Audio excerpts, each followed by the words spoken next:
They are setting up for something like a Farsa. This is a pick that we've seen many times before from Rins to in SPS. Farsa Granger combo with Gatot and Joya's dive.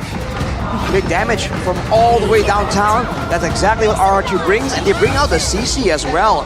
At this point, a very dominant laner due to the changes to the passive stacks. Even against a Badang, I feel like Dairon is going to have a lot of dominance right there. And if you're looking at the overall lanes, it really feels like RRQ are set up to be able to move around the map way earlier, despite Navi having a brawl-ish, maybe level 4-centric ultimate cheese comp. Yeah. They might have to go for like a Jawhead here to deal with the GK up front. They need a bit more burst. They already have a lot of burst. Maybe just double down on that, play for the early game, and rely on Moscow for the mid to late. Controlling neutral objectives will be very crucial for this kind of comp. Suyo, Vixana, Badang. Yeah, I think Jawhead is the safe choice to go for in Rome. Let's see. Or Cho. They could actually also still go Cho. All right. What's the answer? It's Cho. Cho. All right. Good call. What do you think, Arashi?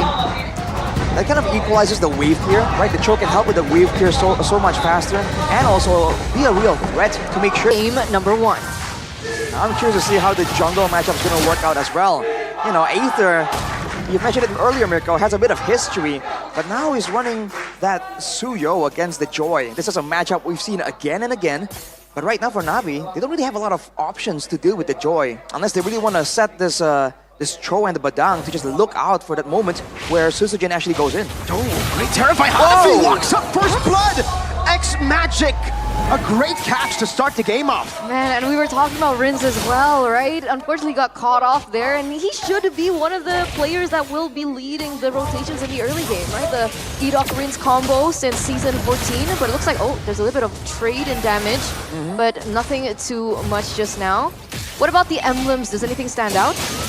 Well, if you look at the emblems, there's definitely a sustain in the minds of a lot of these players. I mean, X-Magic on the Vexana is also running the Festival of Blood with a Braves. Oh, wait, never mind. They're actually going for a bit more of a prolonged approach to some of these fights, but look at that!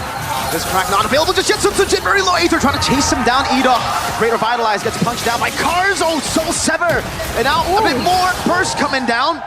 It's another kill to Navi. Hanafi staying busy mid to top to back to mid. Just kung fu and Rins around. He's aggressive. Hanafi from Navi. Is this the Hanafi that you were talking about with Aaron Shiki? Yeah, Aaron Shiki mentioned last season that his mentor was playing in Liga Nacional. This is the man that was Aaron Shiki's mentor, the guy who taught him about how to play the gold lane. It's definitely a great statement to have at this point. For Navi, they've been able to actually be the aggressors, and each time you can see RRQ trying to rotate, trying to actually have control, but again, the possibility of all the burst damage, all the crowd control is making it difficult. Look at this though. Shive. This might be a solo kill, flicker forward! Shive, one more Spirit of Misery! The SOD not available, almost a statement from Shive. And again, we were talking about this particular lane, right? The Moskov and the Granger. It doesn't look like Granger is having too much of a great time. Of course, Toy needs a little bit more time to kind of adapt to there. But again, going into the turtle looks like, oh wait!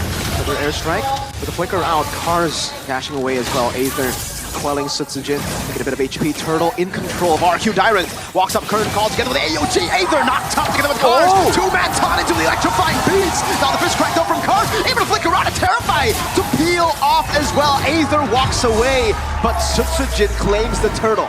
That was really well played by RRQ. Earlier on, Sutsujin was actually a level below of Aether, so if they went in for a 50-50 in terms of that retribution, Sutsujin may not have had a good time. I feel like this is where the experience is starting to show coming in from RRQ with the way that they played the team fight. When RRQ did great in that team fight, but at the same time, the underdogs are Navi. The fact that RRQ had a great moment there, a great combo, and it seems like they were going to take full control, and the Navi were able to escape with no members taken out. That in itself was quite a statement, man. Navi bringing the fight to RRQ. As we look at some of the items right here, no real big differences just yet, but the Dreaded Armor in the hands of Edok is going to allow him to actually wither some of the damage from Aether, Cars, and Hanafi. The physical damage reduction there if he gets targeted as the front line. Aether's doing pretty good as well, catching up in terms of the jungle rotations. I don't know, overall, it feels like Navi are playing a solid game. They are, and they can continue to scale too. Goodness. Open from Edok there. Gets chunked a bit. But yeah, speaking of the mid game, Badang has already secured the Thunderbelt, so he's going to be constantly stacking that up on Dairon. It's very... I don't even think it's possible to stop the Thunderbelt stacks on Badang. It's inevitable. It's only a matter of time at this point, and even earlier you saw that Cars on the Badang was able to actually find a bit of a moment, kind of knock Sutsujin, slow down his initial blitz in. And if RRQ wants to really get a decisive win, they have to try and find a way around that, right? This crowd control is limited, but Navi are using it very efficiently. Not to mention, they still have a lot of damage in the hands of X-Magic. So far, RRQ are itemizing for physical. X-Magic has a lot of damage possibility on that Vexana. Look at Hanafi. Uh-oh. Could be a good position. Gets... Oh, they don't check the push. Sutsujin dashes forward. Hanafi gets away from the taunt. Alright, another setup. Oh, what? What? Tori and that solo kill onto Shive. Solo kill. Shive up top. Maybe a bit too much. Then he gets Chu. Fist crack coming down. Tyrant. Oh, wait. Eternal Guard too. They all whip. Oh, they're grumbling. Aether taunted up. Electrified beats from Sutsujin. No trades on board. Hanafi running away. Sutsujin diving in. X-Magic. Taken as the second from Sutsujin. SOD Shive with the Spear of Misery too. Sutsujin, can he run away? Hanafi walking up. Jiku no dodged away from Sutsujin. Jumps back again. Shive will claim the kill. And it will be an equalizer on the board. But take a look at Toy staying busy on the orange buff. 1-for-2 trade in terms of the kill count. RRQ really coming back with that entire team fight going. What happened there, Rashi? Break it down for us. It's RRQ once again getting a great engage using the Avatar of the Guardian. They initially spotted out Hanafi, pushes him away, and then once it's in a front-to-back situation, RRQ have all the cards available. They go for the engage, they allow Sutsujin to get in as Hanafi and Cars are kind of stunned up, and the backline just can't bear the aggression. But take a look at the talent prediction here by the new application GoPay. Bit of a interesting It's a unanimous result for RRQ. The only thing that was different was Owl going for 2-1, but again, RRQ already centering around the next mission objective. They should be able to take this without any contest. And there it is. Objective secured by Rex, Reg, and Kaon. After that initial solo kill in the top lane, it kind of really sets up the pace.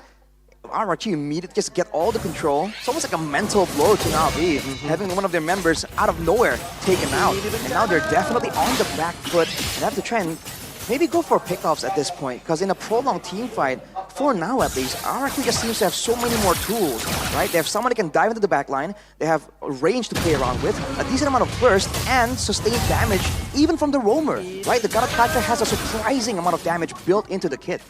You definitely don't want to go up against a snowballing RRQ with this kind of composition. The whole deal for Navi was, we take the early game, maybe you can turn it around in mid to late, right? With the Granger and Farsa. But also, man, that solo kill, on top of it being immense value for gold and XP for the gold laner, it's also a crazy morale boost, you know? When your gold laner gets a solo kill, the entire team feels it. And we see the instant just translation into their gameplay, right? Navi, good start, but I don't know. I think they need to figure something out right now. They've been doing really well with Hanafi being very active. Wait a second, Dairon. A lot of damage. All good. Purple buff stolen with the red tree. Sutsujin claiming it clean, and it's a 2-level lead now for Sutsujin. That's not good. Not good for Navi at all, but man, Dairon on that CC is playing absolutely aggressive. He only has the War Axe and the Brute Force Breastplate, so he doesn't have a lot of like solid tank items to really withstand all that damage, but he has no issue just standing in the front line, allowing Edok to stay a bit more elusive, either punishing Hanafi with the taunts, or just setting up for a massive Avatar of the Guardian. This is the game plan that they've been running so far, and Navi hasn't really been able to find a solution just yet. All right. So what do we need to wait for, right? I mean, I talked about Hanafi earlier on. I mean, he needs to stay active the way that he has. He's been doing great so far with opening the map and giving information to his team. Is Shive one of the answers for Navi? Do we need to wait on that Holy Trinity from the Moscow? He's one item away from the Holy Trinity, and if he does get it, I think it's going to be a bit more relevant.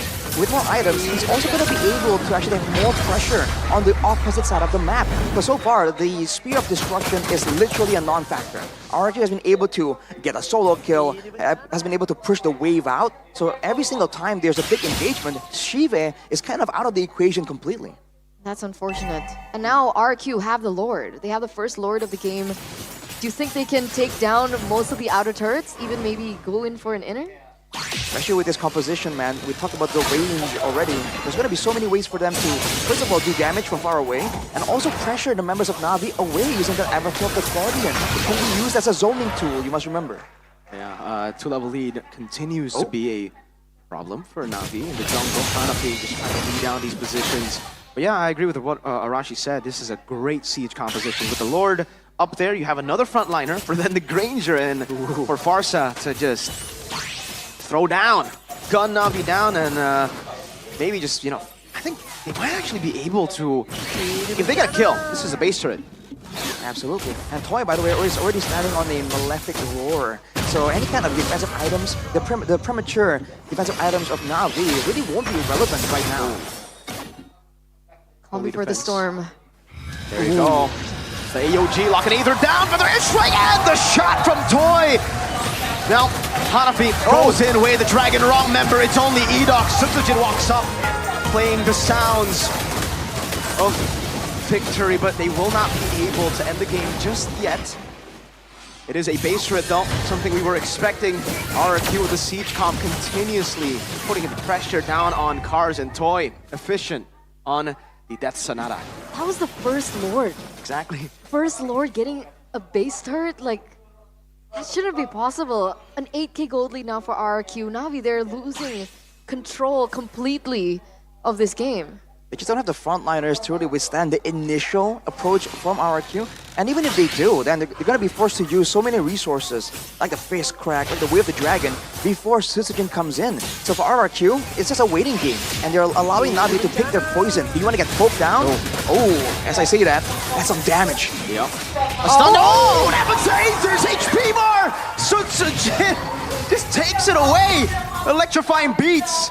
Together with what, Toy? Was that Toy Sky Piercer they got him? He definitely has a Sky Piercer and a BOD at this point. That is so much damage, dude. Toy showing us some magic tricks. And RRQ, they can just keep doing this, right? Take out one guy, rinse and repeat. Go for the objectives. 12 seconds left for Aether to spawn in, and look, yet another ult being opened up here. Look at the poke. Inside of the base. Another base turret almost taken down. Just so much artillery for RRQ to work with. And for Navi, even defending is a tough job. You have wave clear, but what are you going to do if you use your abilities on wave clear and you get feathered airstrike? I guess that, right? All they can do is just sit in their base right now. But we do see Navi already rotating around the map a little bit. I think they are gaining and looking for some information to strike back, but Gatop's making me nervous. Edok is making me nervous. Shive, are you going to be okay there? Ooh. Oh no! Edok spots him, goes in for the taunt. Shiva still able to kite away now. It's a 1v1. Edok wants it! He likes those odds, an MM against a tank. Got the catch up, baby. Feather airstrike, flicker forwards! And the cut down from Edok! Edok once more walks forward. Iron in the back, getting the curtain call. The spear of... No, it was just a knockback there. Toy gets another, and it is an all-out RRQ victory. That's GG, right? 2 members taken down from Navi. A Lord on the way, marching up in the top lane. 16 seconds. Can they hold? Man, look at Dyron. He's just walking forward, zoning the whole team. Another turret down in the mid lane. The end looks inevitable. That's a taunt. Oh, Cars goes for it. Fist crack. But falling to the electrifying beats. The rhythm played by Sutsujin. One last attempt from Shive as he blinks forward. But RRQ make it quick. Game 1, 13 minutes. Best of 3, ladies and gentlemen, for the Navi Nation. There is still hope for Navi to come back and force a game number 3. But overall, that was such a clean game for RRQ.